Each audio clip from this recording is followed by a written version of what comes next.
வணக்கம். சில நேரங்கள்ல பாத்தீங்கன்னா, ஒரு நாட்டோட எல்லையில நடக்கிற ஒரு சின்ன நிகழ்வு, அந்த எல்லையையும் தாண்டி அந்த நாட்டுடைய தலைவிதியையே மாத்தி எழுதிடும். 2015ல நேபாளத்துல நடந்த ஒரு முற்றுகை அப்படிப்பட்ட ஒரு நிகழ்வு தான்.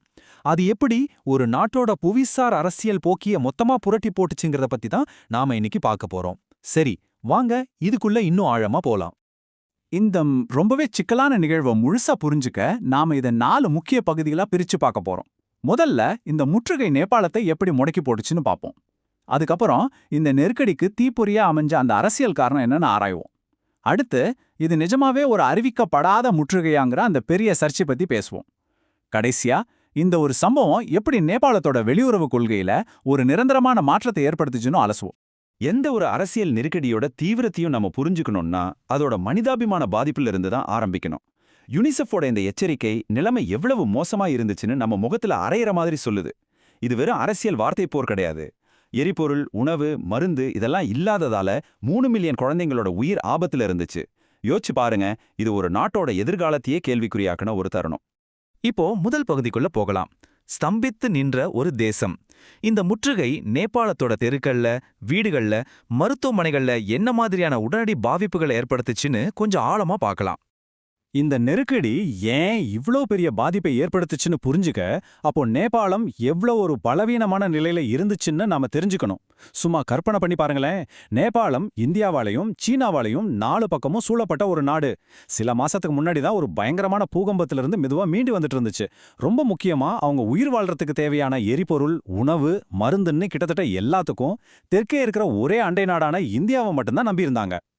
இப்போ இந்த ஸ்லைட்ல இருக்கிற இந்த ஒரு நம்பர், இந்த முழு நெருக்கடியோட மையப்புள்ளியே இதுதான்னு சொல்லலாம். நேபாளத்தோட பெட்ரோலிய தேவைகள்ல 100% இந்தியாவிலிருந்து தான் வந்தது. ஆமா, நீங்க கேட்டது கரெக்ட் தான், 100%. இதுக்கு என்ன அர்த்தம்னா, இந்தியாவுடனான அந்த பார்டரை மூடிட்டா மொத்த நேபாளத்தோட இயக்கத்தையும் நிறுத்திட முடியும். இதுதான் இந்த முற்றுகையோட மிகப்பெரிய பலமாவும் நேபாளத்தோட மிகப்பெரிய பலவீனமாவும் இருந்துச்சு. இந்த வரைபடம் அந்த பாதிப்பை ரொம்ப தெளிவா காட்டுது. இங்க பாருங்க, சாதாரணமா ஒரு நாளைக்கு சுமார் 300 எரிபொருள் லாரிகள் இந்தியாவிலிருந்து நேபாளத்துக்குள்ள வரும். அதுதான் நார்மல். ஆனா முற்றுகை சமயத்துல அந்த எண்ணிக்கை ஒரு நாளைக்கு 10க்கும் குறைவா, சில நாட்கள்ல 0வா கூட குறைஞ்சிடுச்சு. ஒரு நாட்டோட உயிர் நாடி ஒரே நாள்ல கிட்டத்தட்ட துண்டிக்கப்பட்ட மாதிரி ஒரு நிலைமை. எரிபொருள் தட்டுப்பாடுனா வண்டி இங்க ஓடாதது மட்டும் இல்ல, அதோட விளைவுகள் ஒரு சங்கிலி தொடர் மாதிரி மொத்த நாட்டையும் முடக்கி போட்டுச்சு. தொழிற்சாலைகளுக்கு எரிபொருள் இல்லாததால சுமார் 2000 தொழிற்சாலைகள் மூடப்பட்டுச்சு. லட்சக்கணக்கான மக்கள் வேலை இழந்தாங்க. ஆஸ்பத்திரிகள்ல மருந்து கொண்டு வர வண்டி இல்ல, ஜெனரேட்டர் ஓட்ட டீசல் இல்ல, ஸ்கூலுக்கு பசங்களை கூட்டிட்டு போக பஸ் இல்ல. வீடுகள்ல மக்கள் மறுபடியும் விறகடுப்புக்கு மாற வேண்டிய ஒரு பரிதாப நிலைமைக்கு தள்ளப்பட்டாங்க. இது வெறும் ஒரு பொருளோட தட்டுப்பாடு இல்ல, இது ஒரு தேசத்தோட முடக்கம். சரி, இந்த முற்றுகையோட பயங்கரமான விளைவுகளை நாம பார்த்தோம். ஆனா இவ்ளோ பெரிய நெருக்கடிக்கு என்னதான் காரணம்? ஒரு தேசத்தை ஸ்தம்பிக்க வச்ச அந்த தீப்பொறி. வாங்க அடுத்த பகுதிக்குள்ள போய் இந்த நெருக்கடியோட அரசியல் மூல காரணத்தை ஆராய்வோம். இந்த காலவரிசை எல்லாமே எவ்வளவு வேகமா நடந்துச்சுன்னு நமக்கு காட்டுது. செப்டம்பர் 20ஆம் தேதி பல வருஷ விவாதத்துக்கு அப்புறம் நேபாளம் தன்னோட புதிய அரசியலமைப்பு சட்டத்தை நிறைவேற்றுது. இது ஒரு வரலாற்று தருணமா இருந்திருக்கணும். ஆனா தெற்கு நேபாளத்துல வாழ்ற மாதேசி மற்றும் தாரு இன மக்களுக்கு இது தங்களோட அரசியல் உரிமைகளை பறிக்கிறதா தோணுச்சு. அதனால அடுத்த நாளே அவங்க போராட்டத்தை தீவிரப்படுத்தினாங்க. வெறும் 2 நாள்ல நேபாளத்தோட வர்த்தக உயிர்நாடியான இந்தியாவுடனான முக்கிய எல்லைப்பாதைகளை மறிச்சு முற்றுகையை ஆரம்பிச்சிட்டாங்க. அப்போ போராட்டக்காரங்களோட மைய பிரச்சனை இதுதான். இந்த புதிய அரசியலமைப்பு சட்டம் நேபாளத்தை 7 மாகாணங்களா பிரிச்சது. ஆனா அந்த மாகாண எல்லைகள் அவங்க மக்கள் தொகையை பல மாகாணங்களுக்குள்ள செதறடிச்சு அவங்களோட அரசியல் வளத்தையும் குரலையும் குறைச்சிடும்னு அவங்க பயந்தாங்க. இதுதான் அவங்களோட முக்கிய குற்றச்சாட்டு. தங்களுக்குன்னு ஒரு தனி மாகாணம் வேணும், இல்லனா மக்கள் தொகைக்கு ஏத்த மாதிரி பிரதிநிதித்துவம் வேணுங்கிறது தான் அவங்களோட கோரிக்கையா இருந்துச்சு. அடுத்ததா இந்த நெருக்கடியோட மையமான சர்ச்சைக்கே வருவோம். இது நேபாளத்துக்குள்ள நடந்த ஒரு உள்நாட்டு போராட்டமா இல்ல வெளிநாட்டிலிருந்து வந்த அழுத்தத்தோட விளைவா? இந்த கேள்விதான் அப்போ சர்வதேச அளவுல பெரிய விவாத பொருளா இருந்துச்சு. சர்வதேச மீடியா, அரசியல் வட்டாரங்கள், ஏன் 2 நாடுகளுக்கு இடையான உறவையே உலுக்கிய கேள்வி இதுதான். இந்திய நேபாள எல்லையை மூடுனதுக்கு உண்மையிலே யார் பொறுப்பு? நேபாள போராட்டக்காரங்களா இல்ல இந்திய அரசாங்கமா?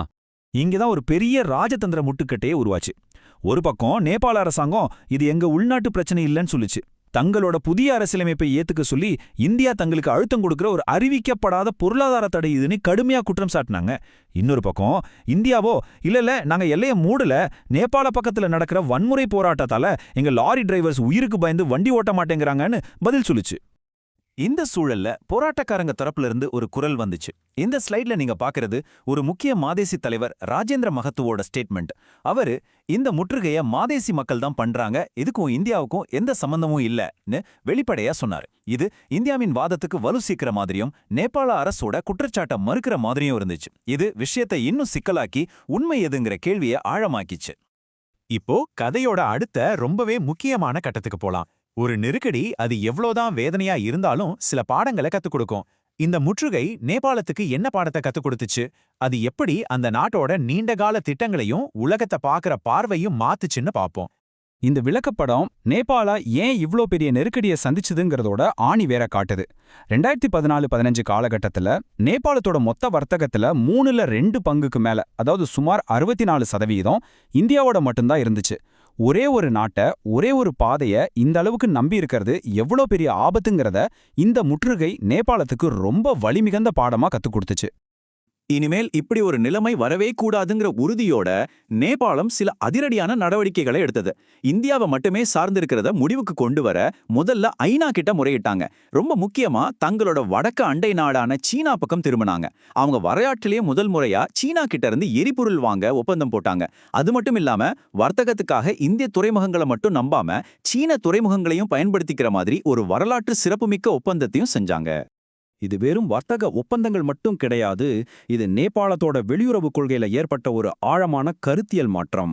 நிலத்தால் சூழப்பட்ட, அதாவது லேண்ட் லாக்டு நாடு, அதாவது ஒரே ஒரு அண்டை நாட்டால முடக்கப்படக்கூடிய ஒரு நிலையிலிருந்து பல அண்டை நாடுகள் வழியா உலகத்தோட நிலத்தால் இணைக்கப்பட்ட, அதாவது லேண்ட் லிங்க்டு நாடா மாறணுங்கிறது தான் அவங்களோட புதிய கொள்கை இலக்கா மாறுச்சு. இது அவங்களோட புவியியலை மாத்தல, ஆனா புவியியல் பற்றி அவங்களோட சிந்தனையே மாத்திடுச்சு. ஆக 2015 நேபாள முற்றுகைங்கிறது வெறும் எரிபொருள் தட்டுப்பாடு பத்தின கதை இல்ல. ஒரு நாட்டோட புவியியல் அமைப்பு மாறாதது.